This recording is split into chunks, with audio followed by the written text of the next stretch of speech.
May 1999. A joint British-American expedition is about to climb the north face of Everest. But this is no ordinary summit attempt.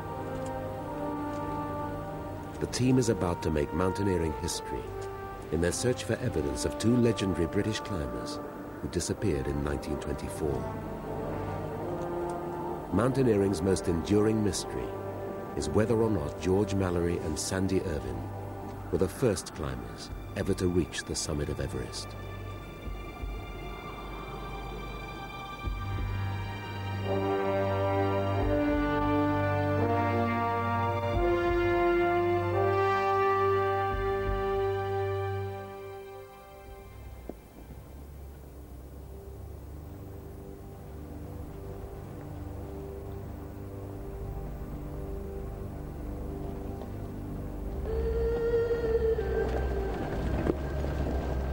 The highest elevation I've been is 23,500 feet.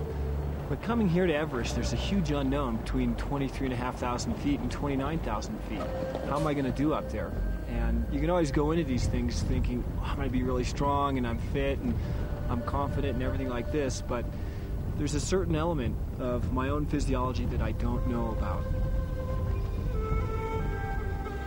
The physical problems of climbing Everest are, first of all, the obvious things like avalanche or frostbitten fingers. But there's other things like cerebral hemorrhage. You could have a stroke or even a heart attack. It's very tough on the body.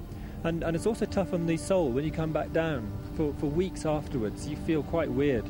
And your family don't really recognize you. Well, to me, what makes Everest special is surely its history. Especially the north face of Everest has a long history of exploration, and it holds one of the greatest mysteries in mountaineering, and that's what draws me to it.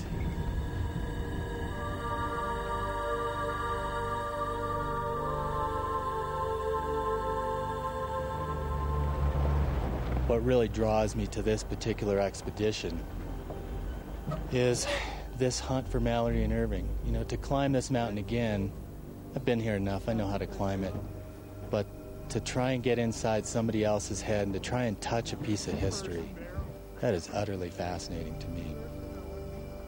You have a primitive attempt to do a huge undertaking, and any of those experiences just charges my batteries up, because mankind is having to rely on the human spirit alone, not on technology. And I think nowadays we are so heavy on technology, we lose the spirit end of it, and we don't have the heart and soul.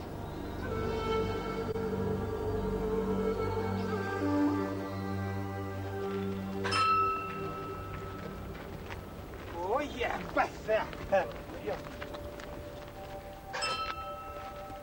This is the Rongbuk Monastery, the world's highest religious community, and a place of pilgrimage for devout Buddhists.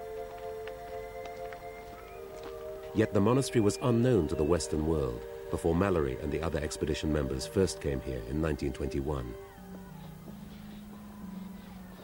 Ever since, it's become a place where climbers come to pay their respects before taking on the challenge of Everest.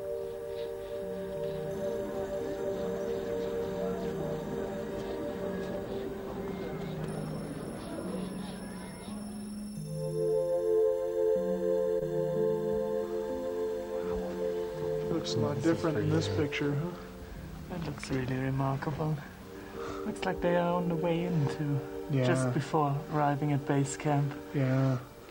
You know what really strikes me? How young and energetic George looks in that picture. He certainly looks different than the other. Yeah. He is not younger than the others, but Yeah. wow. Yeah. Shows again what a remarkable man he was.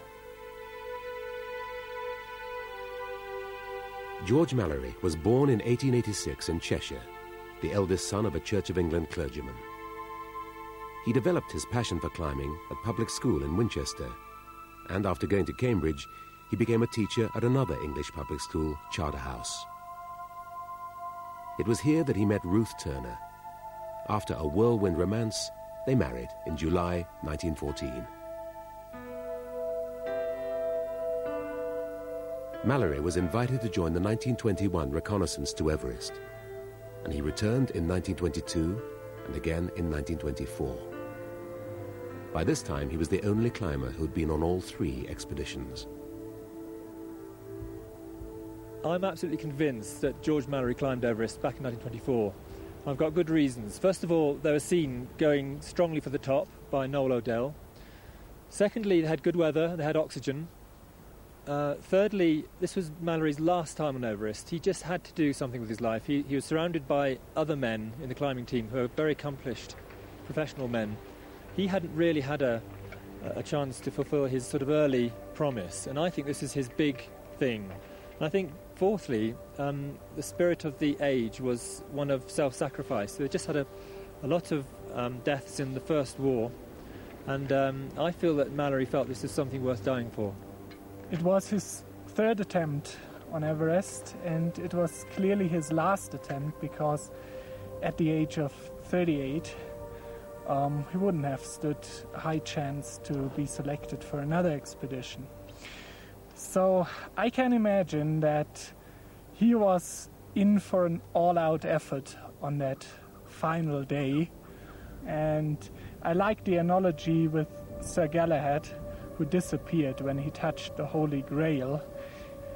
I would guess he was very much in that mind, now it's all or nothing on this day. George Mallory chose Andrew Irvine, the youngest member of the expedition, to join him on his final attempt on the summit. Irvine had little experience as a climber, but he was skilled at maintaining the fickle oxygen equipment that Mallory realized was the secret to reaching the summit. This is the last photograph of the 2 climbers, taken on the 6th of June, 1924. 2 days later, they were dead. One of the main objectives of this expedition is to recover a camera which George Mallory took with him to the top. If it's found, the negative could prove whether Mallory and Irvine really were the first to reach the summit, 29 years before Edmund Hillary and Sherpa Tenzing. When I was a boy of 12, I met Howard Somervell, who was my great-uncle. Now, he was a great friend of Mallory's and climbing companion. Back in 1924, he had just had his summit attempt, got up to 28,000 feet, and taken a photograph on a little camera of his own. He came back down, exhausted, met up with George Mallory on the North Col, and George said, "I've forgotten my camera, can I borrow yours?" Now, Mallory was notoriously forgetful, and this wasn't, unexpected. So Uncle Somervell fished out his own VPK Kodak and handed it over. You pull out the bellows like this, and what you've got is a variable aperture with 4 different holes over the lens. The viewfinder is here, so you look down and you take a picture by pressing this shutter release. And this is what we're hoping to find up there. It's very small, and I'm hoping it'll be found in a pocket like this. Noel O'Dell was the last person to see Mallory and Irvine alive. He saw them shortly after midday on the 8th of June, just a few hundred feet from the summit, and still going strong for the top. Clouds then rolled in, and they were never seen again. The next British expedition in 1933 recovered an ice axe which belonged to Andrew Irvine. It was found high on the northeast ridge, but nobody could be sure whether it was dropped or if it marked the site of an accident. The advance party sets up base camp in a glacier valley at Rongbuk Monastery. Then, in 1975, the Chinese organized their own expedition to the mountain. High on the north face of Everest, one of the climbers, Wang Hongbao, made an astonishing discovery. Shortly before he died, Wang told his story to his Japanese climbing partner. He'd been a member of the first Chinese attempt to the summit in 1975.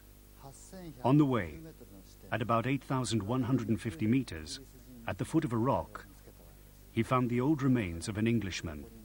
He was lying on his side. His clothes were very old, and if you took a pinch, you could blow it away. the remains were that old. There was a hole in the side of his face, big enough to put your fingers in. He'd found the really old remains of an Englishman. To people who climb Everest, the Mallory and Irvine disaster is legendary. If there really is a body that old at 8,150 meters, it could only be Mallory's or Irvine's.